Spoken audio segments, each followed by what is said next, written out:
Täna toimus järjekorras 52. Tartu maraton, mis sai alguse Otepääl ning lõpu Elvas. Kui möödunud aastal viidi maraton sooja ilma tõttu Alutagusele, siis tänavu ohustas toimumist vastupidiselt külm ja krõbe pakane. Enne kella 9 starti näitas termomeeter koguni 24 külmakraadi, kuid sellegi poolest kogunes starti ligi 4000 osalejat. Mis emotsioonidega lähete siis sellele Tartu maratonile vastu? Külm on. Külm on. Kas on mingi kindel eesmärk ka, et jõuda top 200, 300, 400 hulka või lihtsalt õpetada? Lihtsalt õpetada, ellu jääda. Täna on ellujäämiskursus. Mul on eesmärk rada läbida, finišisse jõuda. Vaatsin, et mõnedel on siin näo peal sellised plaastrid. Kas on ka juba nägu külmetab või ma ei tea, jalad? Ei külmeta, ma panin hanerasva. Hanerasva näo peale. Näo peal, siin hanerasva. Rasva tuleb panna, siis aitab. Sõitsin 30 aastat tagasi esimest korda ja täna on 20. kord, nii et kui ma täna ära lõpetan, siis ma saan saadiku tiitli, hurraa!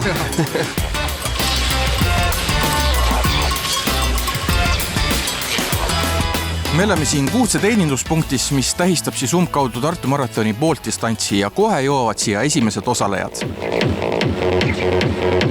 Nii, spordimehed tulevad ja... Kui Kuutse teatepunktis juhtis maratoni pikimat distantsi kolmik, mille moodustasid eestlased Henri Roos ja Christopher Kalev ning Tšehhist pärit Fabian Stek, siis püsis sama trio koos lõpuni välja. Fotofinišiga lõppenud maratoni võitis Christopher Kalev ajaga 2 tundi, 49 minutit ja 57 sekundit. Palju õnne, Christopher! Mis tunne on võita Tartu maraton? Kuule, täitsa äge, et enne hooaega kindlasti eesmärk see ei olnud, aga siis tuli kohale tulla ja täna igal juhul väga äge päev. Lõpuks ega väga midagi salve ei jäänud, et see joogivöö, millega sõitsime, kõigil poistel jäetusid need kohe ruttu ära, et sealt ei saanudki midagi ja siis olime keelide ja joogipunktide peal seal, aga jah, ma arvan, et ega siin varu ei jäänud selles suhtes, et lõpus Jürgel ikkagi kolmekesi täitsa kõrvuti. Kui Tartu maratoni võitja on juba teada, Christopher Kalev, palju õnne, siis tõeline võistlus käib siin rajal. Me oleme siin Palu teeninduspunktis, kus inimesed võtavad söögi joogipoolist, puhkavad, mõned võistlevad oma naabriga, mõned isad võistlevad oma poegadega.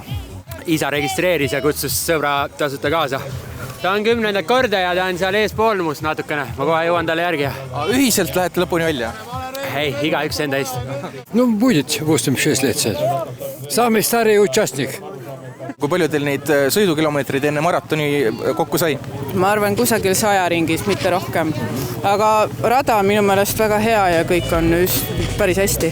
Paljud ütlevad, et täna on just külm ja rõve sõita või vähemalt vaadata pealt.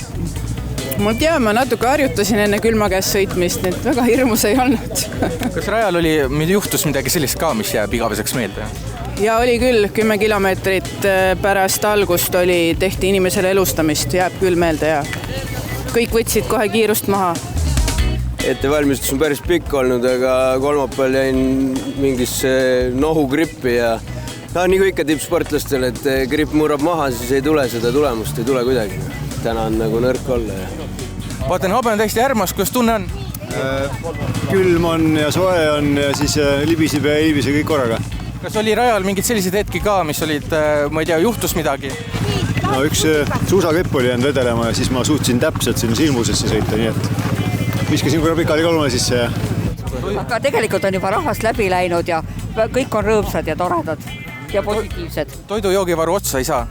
Muidugi, et ei saa. Mis küsimus, toome metsast mustikaid juurde, kui puudu tuleb?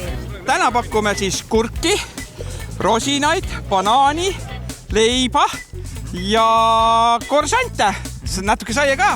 Siis on kisell, on mustikakisell, siis on tee meil, siis on soe vesi on ja siis energiajook, see on kõige parem. Ei täitsa hea, ega lund on ja sõita saab. Paljud väidavad, et liiga külm on täna, on siis? Ei ole. Sõidad omas tempos on ja on kiha soe ja ei juhtu midagi. Yeah, feeling a bit tired, but I feel like I have the power left to keep on. Ainult üks väike mure on. Suusa nina on ära murdunud. Ei tea, kas veab lõpuni. Mis juhtus siis, kukkusite? Ei tea, rada vahetades järsku oli pahupidi.